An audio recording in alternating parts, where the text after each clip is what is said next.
মুসলমানদের যে দেশগুলো আল্লাহ দেখছেন, আল্লাহর কারবারটা কি চমৎকার। এই পৃথিবীর একেবারে মিডল স্টেজ, একেবারে সেন্ট্রাল পজিশনে মুসলমানদেরকে আল্লাহ দেশ বানায় দিয়েছেন। আর যদি ইহুদি, খ্রিস্টান, বৌদ্ধ এর দেশ পৃথিবীর বিভিন্ন দেশে ছড়ানো ছিটানো।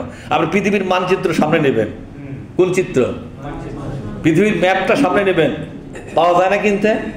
আমি প্রায়ই দেখে আমি মাঝে মধ্যে অবাক হয়ে যায়, আল্লাহ শুকরিয়া করি, আল্লাহ তুমি এত মহান, হ্যাঁ, যে পৃথিবীর মুসলিমগুলোকে পৃথিবীর কেন্দ্রে তুমি স্থান দিয়েছ।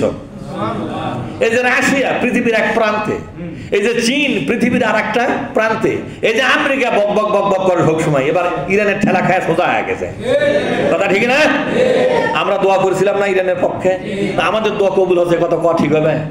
কারণ আল্লাহ তো ওই মুসলিমের দোয়াও কবুল করতে পারে, কিন্তু আমাদের দোয়াটা ইরানের পক্ষে করেছি। আমরা জানি না আল্লাহ এর কি করেছে, তিনি ভালো জানেন। ইরানের ঠেলা খায় সোজা হয়ে গেছে।